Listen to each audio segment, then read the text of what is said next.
Hola, buen día a todos nuestros radio oyentes.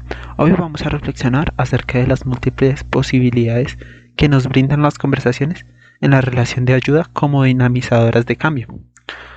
Estas pues recogen aportes teóricos de profesionales que en el campo de la intervención con individuos, parejas, familias y grupos se han agrupado por cualificar su ejercicio profesional desde un enfoque sistémico. Desde este enfoque, asumimos que construimos y percibimos realidades a través de la comunicación mediante el lenguaje verbal y no verbal. Se van tejiendo las diferentes historias y narrativas dentro de las cuales nos movemos nosotros los seres humanos. En esta construcción y percepción de realidades a través de la comunicación que nos hablaba mi compañero Camilo, es preciso mencionar que se considera la entrevista como una conversación especializada a través de la cual construimos el espacio de relación de ayuda. Otra finalidad de la entrevista en la relación de ayuda es acompañar a otros en la reflexión sobre su vivir, ya sea en pareja, en familia, en la escuela o en grupo. Acompañar nos hace observadores de su realidad en donde nos interesamos en conocer qué sucede, en dónde sucede, cómo se hace real, observamos sus actitudes y acciones y cómo pueden afectar estos contextos en los cuales suceden esas acciones. Esta exploración la realizamos a través de conversaciones que nos permiten movernos en los dominios de acción. En primera instancia, explicación y producción. Los dejo con mi compañera Paula. Es de suma importancia mencionar que la forma en que establezco una conversación en la entrevista depende de la manera como yo percibo al otro. Entonces, desde esta percepción, mi conversación estará marcada por estilos, como lo puede ser el directivo, que es cuando yo percibo al otro como alguien rebelde y resistente. El confrontativo hace referencia a cuando yo percibo al otro como una persona equivocada y poco reflexiva. Cuando las interacciones son de estos dos cortes, directivo y confrontativo, reduzco las posibilidades de que las decisiones de los orientados partan de ellos mismos. Bueno, cuando se hace el uso del estilo empoderador, es cuando los percibo como personas debilitadas y oprimidos. Y el protector nutridor es cuando los percibo como ingenuos y confusos. Entonces, cuando se trabajan estos dos estilos, acompaño para el crecimiento y la autonomía y asimismo contribuyo a cambios consistentes. La conversación en la relación de ayuda lo que busca es acompañar a las personas en una reflexión consciente para que les permita soltar sus experiencias de vida para poder examinarlas, también ver sus consecuencias como forma de relación, para poder ser capaces de decidir qué se conserva y qué se puede cambiar.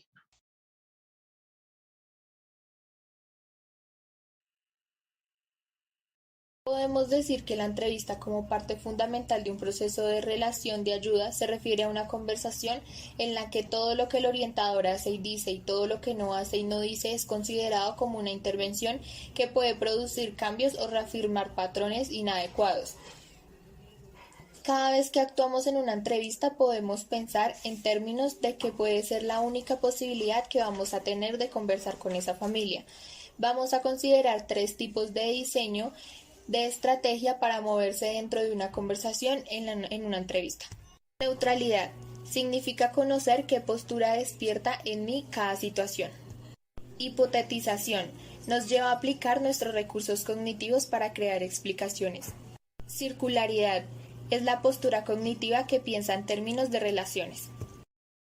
Ya relacionando lo que dice Dani, es muy importante ver que las relaciones de ayuda son necesariamente conversacionales y tiene cierto orden para poder conseguir un cambio en la familia que aceptó este proceso y poder cambiar sus problemas. En una entrevista hay afirmaciones que se hacen por parte de los familiares exponiendo los puntos de vista. Y también están las preguntas que hace el orientador a la familia para generar ciertos puntos de vista. Las preguntas que se hacen son las que se generan en el proceso, ya que se va resolviendo los conflictos que se están viviendo. En una entrevista se ve que el orientador es el influenciador y si el cambio comienza en uno mismo, genera cambio en los demás. También es necesario tener en cuenta que se da un lugar de cambio en la conversación y que ese lugar de cambio se puede ubicar de acuerdo con los tipos de preguntas que utilizo en la entrevista. Si yo pregunto quién hizo, dónde o por qué, son preguntas lineales. En segunda instancia, las preguntas circulares son quién se preocupa más o qué hace usted cuándo o quién más se pone así. Preguntas estratégicas en por qué no habla usted con él acerca de sus preocupaciones, es decir, como también dándole ideas a la persona de que pues mejore sus estrategias en la comunicación, y preguntas reflexivas de qué se imagina que pasaría y haría él en cierta situación. Son preguntas que pondrían a la persona a reflexionar acerca de las acciones que pasan pues en la vida y en su familia o en el campo que se esté trabajando. En cuanto a los efectos de las preguntas, encontramos que las preguntas lineales producen un efecto conservador, las preguntas circulares producen un efecto liberador, que son nuevos puntos de vista, las no preguntas estratégicas producen un efecto limitador y las preguntas reflexivas producen un efecto generador donde se abren perspectivas. Solo el orientador desde el espacio que se crea en la relación de ayuda puede decidir la pregunta más útil en el momento más oportuno. Estas preguntas nos abren los ojos y desarrollan un nuevo entendimiento de la situación. También estimulan la habilidad observacional y desarrollan confianza en su potencial de cambio y permiten menor dependencia al orientador. Lo que nos facilitan estas preguntas es, número uno, aumentar la autoconciencia y número dos, fomentar el tener conciencia del otro. Estas preguntas sirven para explorar la percepción interpersonal. También hay otro tipo de preguntas a las que mencionaba Milena, porque hay otras para explorar los conflictos de pareja. No necesariamente se habla de pareja amorosa. Esta se maneja haciendo preguntas exactas y precisas hacia la situación, como por ejemplo, ¿qué es lo que usted hace cuando él actúa así? También hay que hacer preguntas que lleven a lo inesperado, haciendo este tipo de preguntas. ¿Cuándo fue la última vez que la otra persona actuó así? Y si genera pelea, se puede llegar con esta otra pregunta. ¿A quién le gusta más pelear? ¿Quién siente que pelea más? Esto hará que la persona que lo hace se quede en calma analizando la situación. También hay otras preguntas que podemos plantear con las que van en sugerencias. Por ejemplo, ¿cómo se imagina que sería si te trataran de una forma distinta a lo habitual? Esto hará que se plantee distintas actitudes. De igual manera podemos encontrar los siguientes tipos de preguntas. Primero, para dejar implícita una acción alternativa. Si en lugar de retirarse cuando ella estaba mal te hubieras acercado y le hubieras puesto un brazo en los hombros, ¿qué hubiera pasado? Si persistieras unos minutos a pesar del rechazo, sería más probable que aceptase su preocupación por ella. 2. Para dejar implícita la voluntad, cuando decidió que no podía hacer tareas solo. 3. Para dejar implícita una disculpa. Si en lugar de no decir nada admitieras que cometiste un error, ¿qué crees que pasaría? 4. Para dejar implícito un perdón. Cuando estuviera dispuesto a perdonarte. ¿Lo haría en forma silenciosa o sería explícita al respecto? ¿Hasta qué punto serías capaz de perdonarte a ti mismo? Es importante considerar que para que sea una pregunta reflexiva, tiene que plantearse de manera deliberada, como parte de... Sí, además podemos encontrar que las implicaciones de la normalidad se pueden utilizar además para centrarse no en diferencias sino en similitudes, sobre todo si el orientador percibe que el evento está produciendo aislamiento. Entonces la intervención se orientará a ayudar a los miembros de la familia a definirse como normales.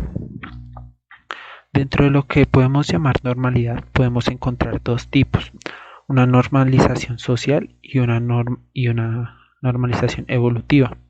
La social, por un lado, podemos encontrar un ejemplo claro dentro de una relación cuando se enfrenta a la ira, y es donde entramos a preguntar ¿cuándo notaron esta dificultad? Y por otro lado, la evolutiva, que la encontramos ya cuando se encuentra en la etapa de la adolescencia y que los adolescentes buscan su independencia. En estas situaciones es útil hacer la misma pregunta a varios miembros de la familia con el fin de dar posibilidad de mirar las diferentes distinciones acerca de la misma situación. Un adolescente que roba y ha sido pillada en episodios de robo se pregunta a cada uno de los miembros acerca del punto de vista de los otros y el suyo propio. ¿Crees que tu padre, madre y hermanas ven el hecho de robar como algo socialmente malo, algo psicológicamente enfermo o como algo pecaminoso? Esta pregunta permite clasificar las diferentes formas de ver la situación. Pueden emplearse preguntas para clasificar categorías. Por ejemplo, cuando está llorando es porque está lloriqueando para salirse con la suya o está llorando por un dolor emocional. ¿Cuál de sus padres tiene más dificultad para establecer la categoría entre llorar o lloriquear?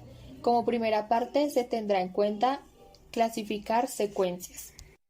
¿Tomaste la plata de la cartera de mamá antes o después de la discusión acerca del permiso para ir al cine? Y como segunda parte, calificar dilemas. ¿Qué es lo que más importa para usted, tener un gran éxito profesional o una vida rica familiar?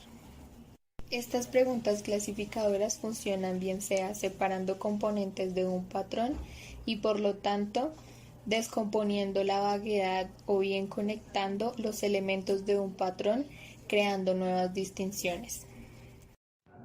Debemos tener en cuenta que en la entrevista, como lo mencionaba mi compañera Daniela, también podemos hacer preguntas que introducen hipótesis.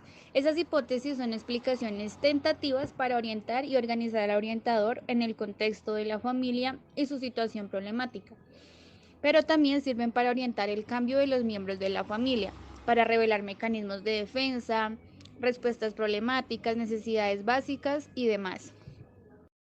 También podemos implementar preguntas para mostrar lo que está pasando en el momento.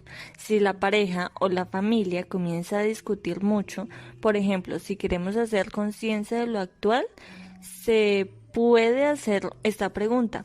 Cuando tus padres están en casa, ¿discuten tanto como aquí o más intenso? ¿Alguno de ustedes intentaría intervenir para aclarar la situación? Cuando los padres caen en cuenta del tipo de discusión que están llevando, se calmarán y tomarán conciencia de sus actitudes.